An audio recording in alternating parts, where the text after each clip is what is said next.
Your actions have changed the world.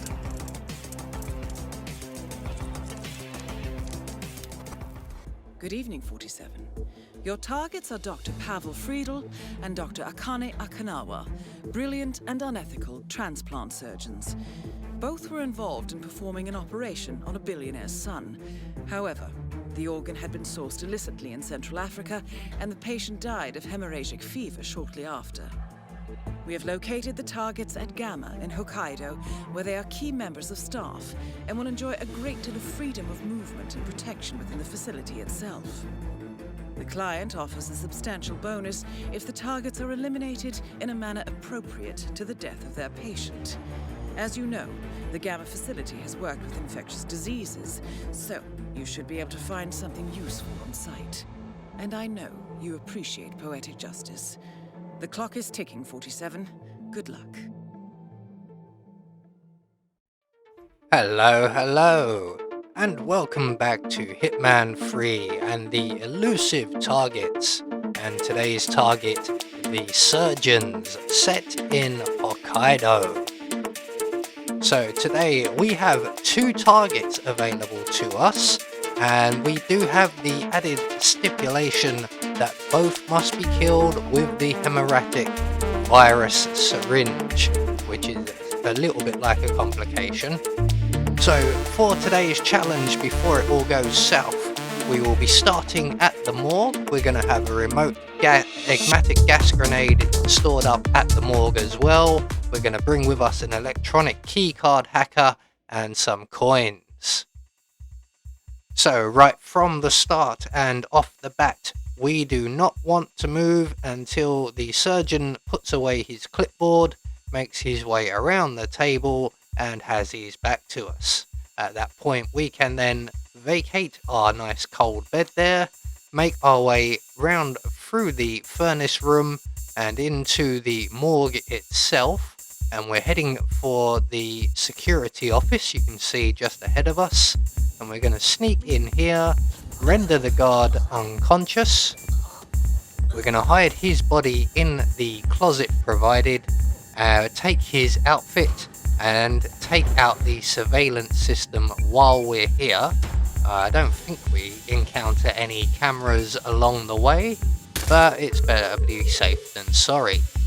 So once we've done that, we now need to make our way to the stem cell room, which is just back by the furnaces here. We're going to use our keycard hacker to open the door, and just inside on the right we will find the syringes we require. So with that taken care of, we are now just going to make our way out through the door on our right, collect up our enigmatic gas grenade in a briefcase. We're going to remove the grenade and then replace it. That will activate the grenade. We can then select the detonator, and we're going to make our way up the stairs behind us to the first floor, where we will find, if we're quick, our first target. Now, she should be at the end of this corridor on the phone. There she is. So we're just going to run up to her, detonate the gas grenade. She will get sick, and she's going to go into the bathrooms just at the end of the corridor to our right there.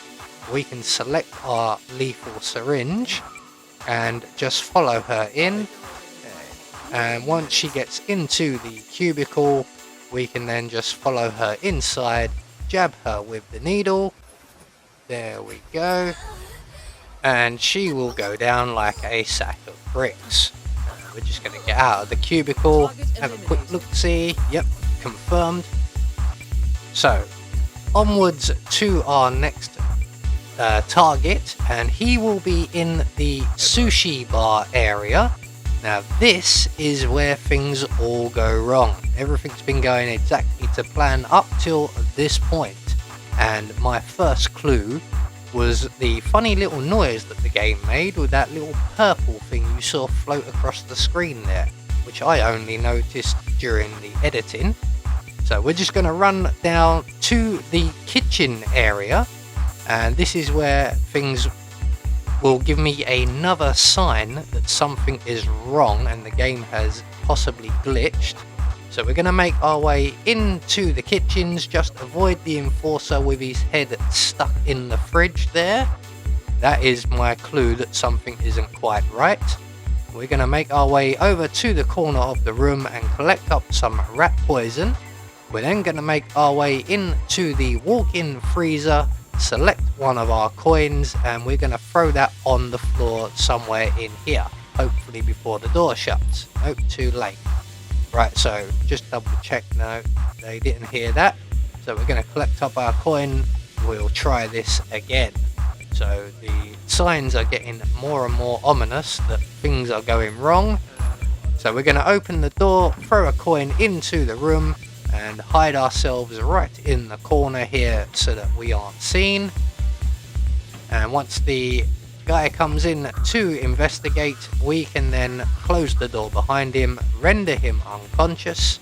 We're going to hide his body in the chest freezer that's in the walk-in freezer and take his outfit.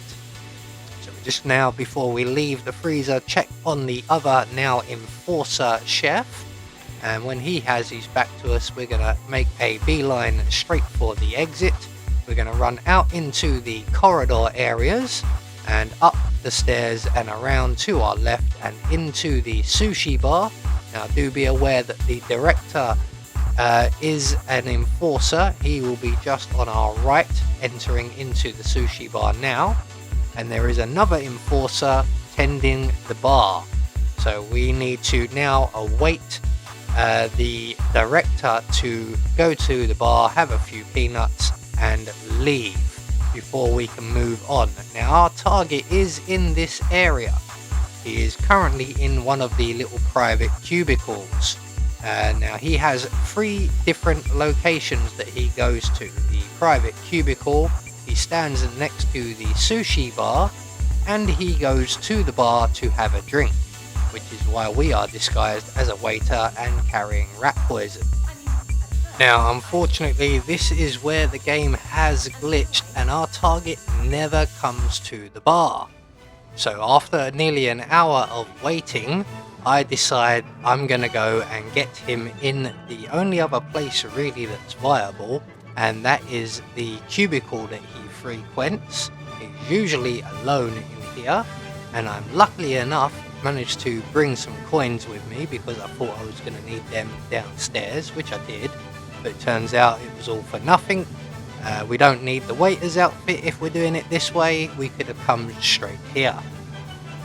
So we're just going to wait for the target to arrive, and when he does, he's going to find the coin, and just to add insult to injury, when I jab him with the needle, there just so happens to be someone looking this way.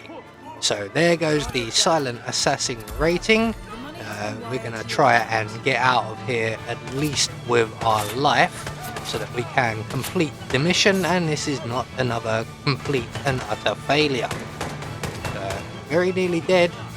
Maybe 1, maybe 2 more hits and it's all over. But I'm almost there. 1 more guard past. There's 2 more down at the cable car, which is where I'm heading to in my panic. And now that things are calming down and I get out onto the pad here, I'm going to exact a bit of revenge for that. Bloody game making me lose my silent assassin rating by glitching out. So those 2 guards can take a bullet home as a souvenir each. So there we go, 1 more elusive target almost completed successfully. We did get our targets in the end. As you can see from the timer on the screen here, I was actually 57 minutes with just about 3 or 4 minutes running around doing stuff. So I was stood there a good 50 minutes waiting for my target to come to the bar. I have been Anubis, and I will see you all in the next video.